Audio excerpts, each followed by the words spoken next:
Hello friends, and welcome to Escaping the Mouse with your host, me, Breck Roll.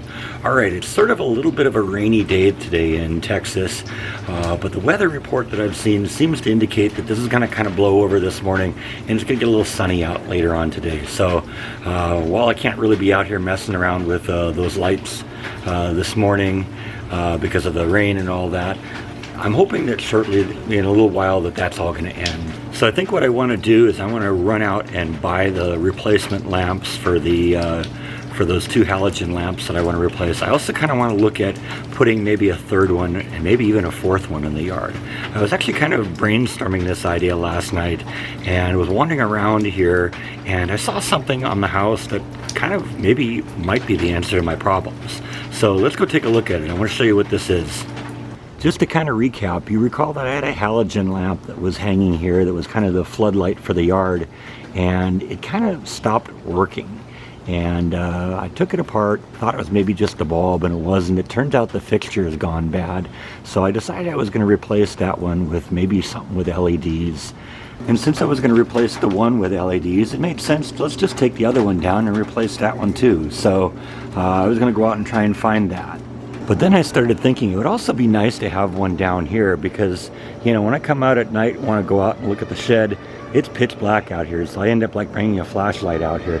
So if I could put a third light here, that would be great. And I was actually kind of exploring whether I could do that because I knew I had the ladder coming down to this end. And I wanted to make sure that I could get the light in here and not have the risk of hitting it with a ladder every time I took it off.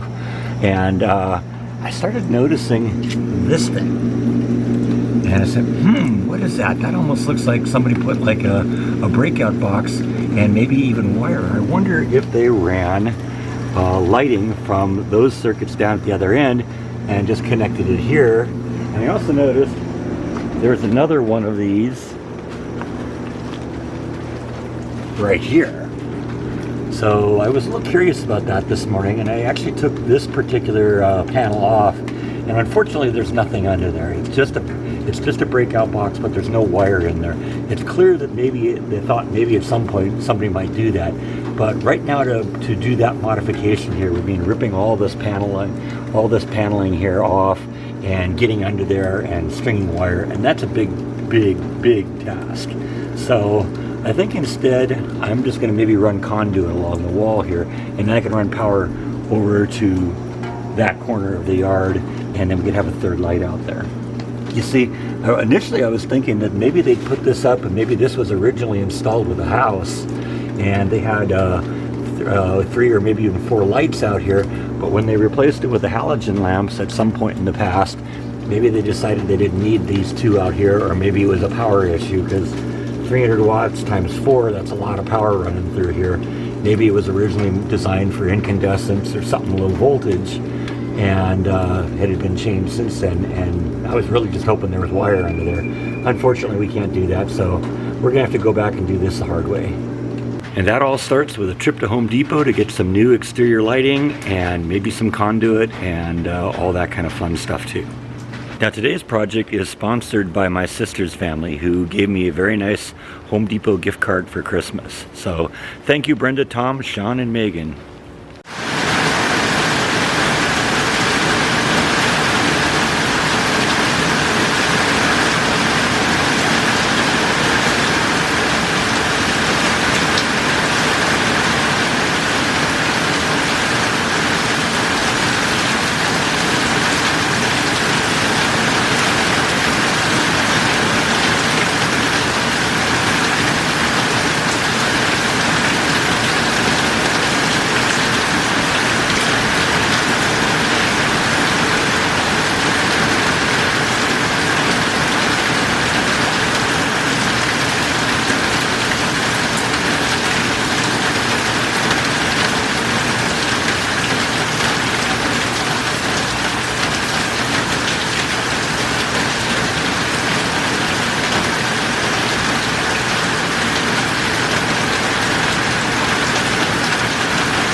So I kind of decided I'm going to go with this light right here.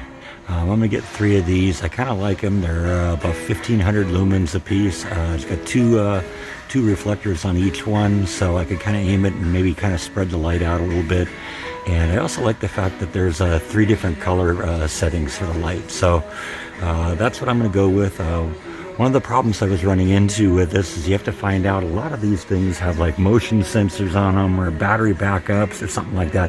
I just want one that you can flip the switch, turn it on, turn it off. I don't want to have any of this motion sensor stuff or stuff that goes off when it's dark or goes on when it's dark and off when it's late day. I'll control that. That's what the switch is for. So I think this is the one we're going to go with, and let's move on to the next part. All right, so I'm back from Home Depot. Like I said, I got 3 of the lights. What I've actually decided to do is I'm going to use a lot of plastic fittings in here because for 2 reasons. First off, the plastic fittings can be made watertight, and that's good for an environment where it can get wet. That was, you may recall, that's probably what was a big factor of the other one failing, was they got water in there and everything rusted. So what I'm going to do is I'm going to use plastic fittings. I got some plastic conduit that we're going to run the wire through for that 3rd light I want to install. We're going to seal it up with PVC cement, and then these are the clamps for holding it to the wall. And I actually bought a couple of these 90-degree angle pieces, and I realized I got the wrong thing. I've been working with 1/2 inch, and I got 3/4 inch, so I'm going to have to return these and get those replaced. But I was originally thinking that this might turn into a 2-day vlog anyway. The first day today to install 2 of these to replace the one that failed and the one that I want to replace, and then the second part will be extending the electricity to the other end of the backyard and putting that 3rd lamp in there. So I think I got everything to go, so let's get going with this. Now normally I wouldn't need one of these plastic extender boxes on here because I could just mount right onto this thing. But since I'm going to be pulling power off of this and running it to the other end of the house, I got to have something that I can, you know, have plug the cable conduit in, and so that's why I need this thing. Otherwise, I'd just, like I said, just tap onto this thing. Now, actually, I'm looking at this. This thing sticks out a little bit, so that's going to be a bit of a problem because this thing won't fit flush over it. But I think this thing's just held in there by a couple of screws, so I think I can pull this off and then just attach this in its place, and it'll be just nice and flush with the wood. So that's where we're going to start.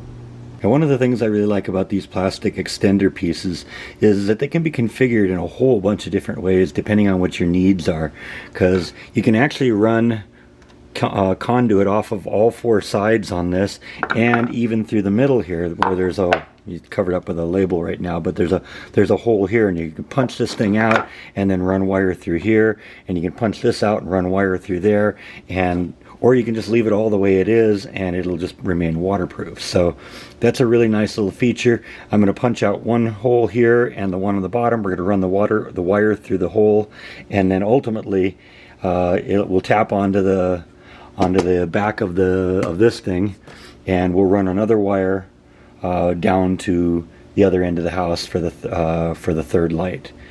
Yeah, the people that installed this stuff have a very unhealthy obsession with using drywall screws as wood screws. It's almost like, you know, that's not how it's done. Alright, so I got the old metal plate removed and have replaced it with the plastic extender breakout box. And of course I've punched out the 2 holes I need, the one in the back here and the one going through the top so that I can string the wires through. Now it's just going to be a matter of attaching the new the light fixture, and that's just a piece of cake.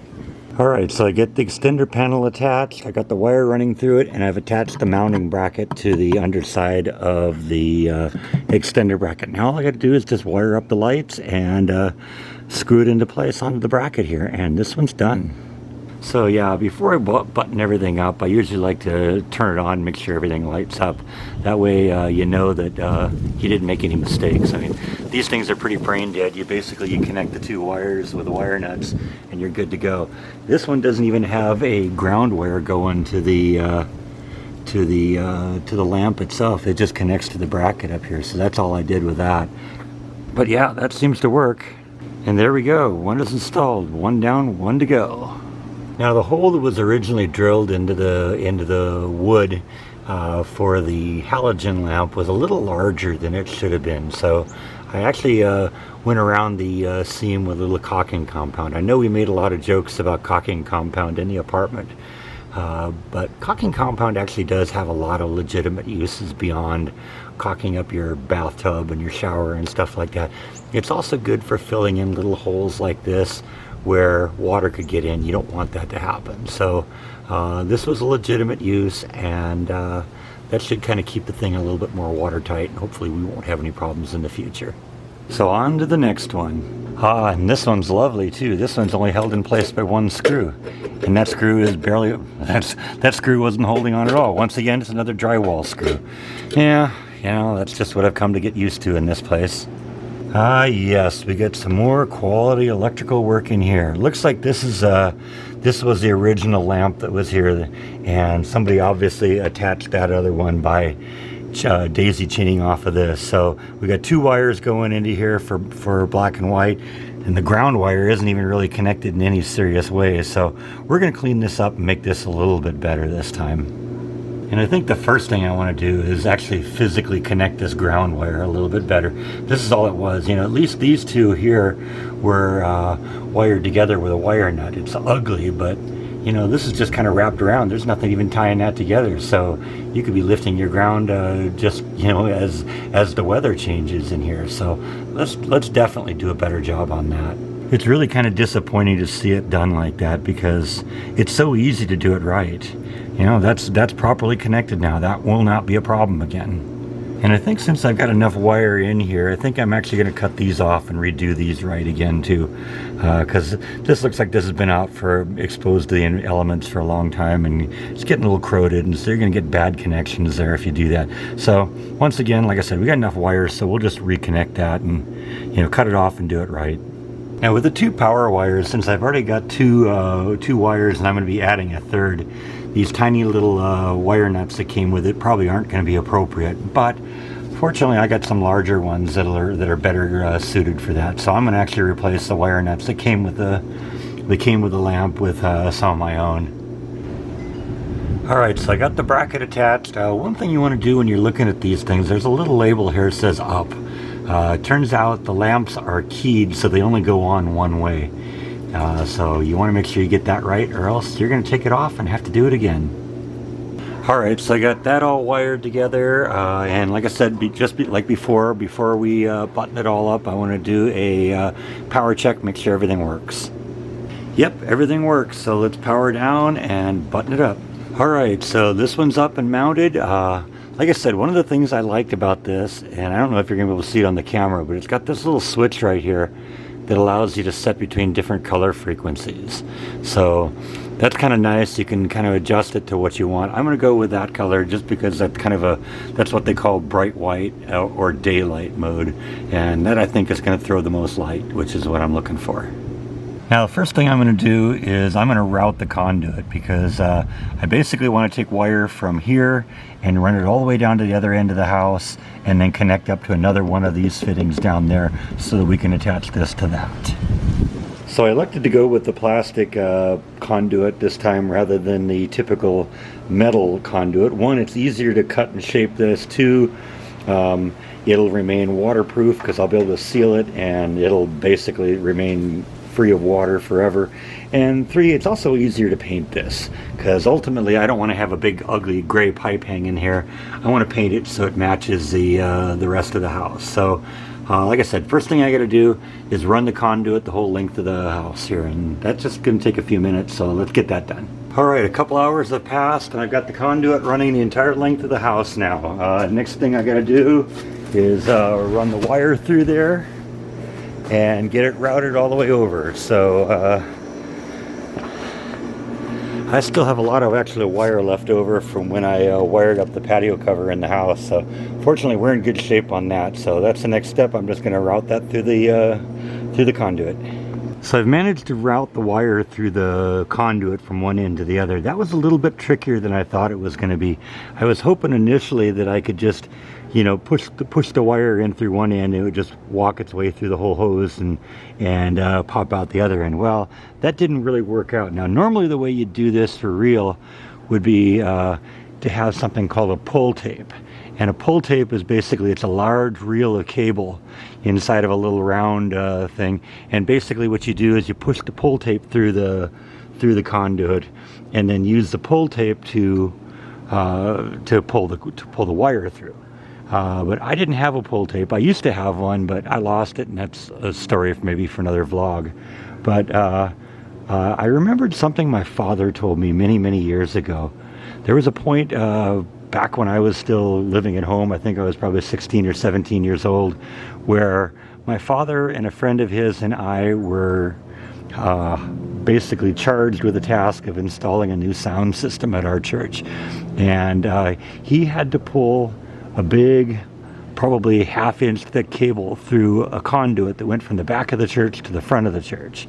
And like I said, he didn't have a pull tape either, and he used a little trick that he told me about, and I used the same trick. Basically what he did, and this was kind of funny, but you wouldn't think it would necessarily work, but he took a fishing line and tied a cotton ball to the end of it, and then went to the other end of the conduit, hooked an industrial shop vac up to the end of the hose, and then turned the vac on, and that basically pulled the cotton ball and the fishing line all the way through the conduit. And then he could use the fishing line to pull a thicker piece of cord through it, and then he used that cord to pull the line through, pull the cables through. Well, that was really the same thing I did here, and it took me a few tries to get it right, but we got it all the way from one end to the other. So next thing we gotta do now is just wire it up, and that should be pretty easy. Alright, so I got all the wiring straightened out now. I got it all tapped into this. Now all I got to do is go hit it on the other end. Now it's starting to get a little dark out, but I still think I can get this finished up tonight. So let's go work on the other end, get that all taken care of. Alright, got this one all hooked up and the electricity works, so all we gotta do is button it up now and we are done. Alright, there we go. That's the end of the project. We all got all 3 lights installed, and there is an awful lot more light out here now. You can actually see what's going on out here. That's a miracle, huh? Oh, and you ought to love how energy efficient it is. We replaced 2 300-watt halogen bulbs with essentially 6 different lights here with a combined power of 42 watts. So we've got more light out here and about 1/6 the power being consumed. No, actually, math problem. That wasn't 1/12 the power, because we're talking 600 watts versus 40 watts. So yeah, much better out here, and I can find my way out to my shed now at night.